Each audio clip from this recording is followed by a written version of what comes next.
美以持续发动空袭的近2个月，伊朗最高领袖以及多名的军方高级官员先后丧生。在此情形之下外界一度认为德黑兰已经难以支撑下去。然而4月中旬接连发生的2件事打破了这种预期。一批来自中国的药品抵达德黑兰，同时伊朗革命卫队航空航天司令穆萨维公开宣称，伊朗的导弹库存量已经超过了开战前的水平。这2件事看似毫无关联，实则都指向了一个关键问题：伊朗手中究竟还握有多少底牌？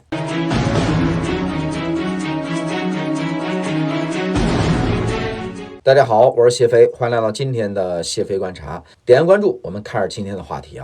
4月15号中国驻伊朗大使聪培武与伊朗的红新月会的主席在德黑兰签署了交接证书。包括了像58吨的药品正式完成移交。这批药品就包含了像抗感染的注射剂包括像心电监护仪外科的缝合包等等一线的这种急需物资。他们从中国的华东地区出发，跨越了6200公里的漫长距离，最终送达伊朗。那58吨这个数字乍一看似乎它不算是很庞大，但关键就在于这个送药的时机。自2月28号的美以联合对伊朗展开这个打击以来伊朗全国超过了13万处的基础设施遭到破坏，药品的短缺率一度突破了30%。那么在黑市上一支抗生素的价格涨到了平时的5倍。而且美军在这个4月13号完成了霍尔木兹海峡的这个封锁部署，伊朗的石油运不出去，药品也难以运进来。那在这个关键时刻，中国公开向伊朗运送物资，这无疑是在表明一种态度。那更让人意外的是什么呢？这伊朗总统佩泽西奇扬亲自出席了这个药品交接仪式，很重视要知道当下的德黑兰的局势异常紧张总统公开露面本身就面临着一定的风险这个足以就看得出来这批救援物资对伊朗的这个重要性。那么佩泽西奇扬就称赞中国追求正义，反对压迫在逐一感谢了像俄罗斯土耳其等国家之后，他话锋一转，说道有些国家怕得罪人，选择了沉默。他虽然没有直接点名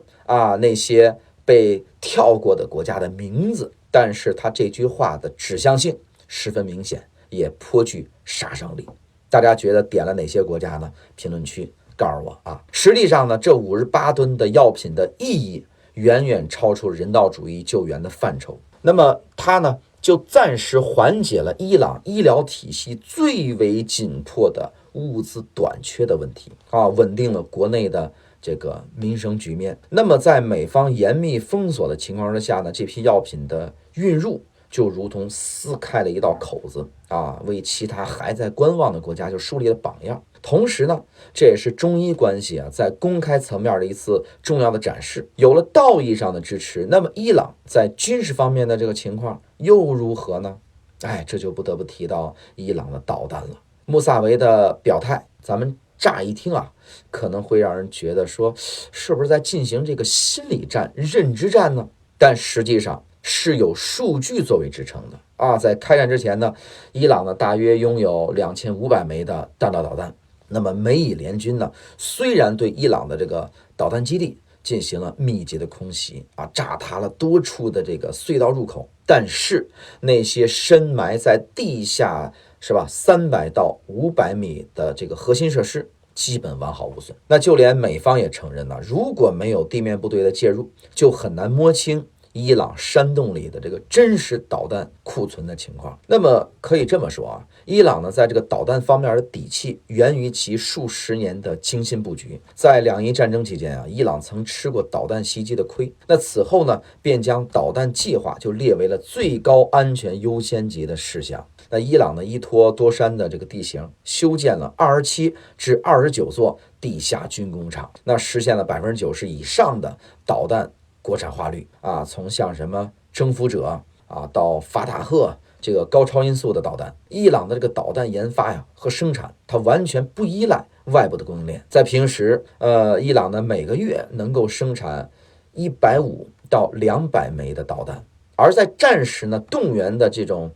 状态之下，月产量可以达到450枚以上。那么在这场冲突当中呢，导弹的发射量在第2周一度出现下降，但是到了第3周，又明显回升。那这正是伊朗地下导弹生产线全力运转的这么一个结果。那美国知不知道呢？当然知道，但是为什么解决不了呢？你看，这就是一个大问题。那么穆萨维呢，选择在这个时间节点亮出导弹库存这张牌可谓是精打细算。4月7号呢，美伊双方呢达成了为期2周的临时停火协议我们看这个11号呢，双方在伊斯兰堡呢举行了40余年来最高级别的这个面对面的谈判，但是呢12号就因为核问题谈判破裂。那么临时停火协议呢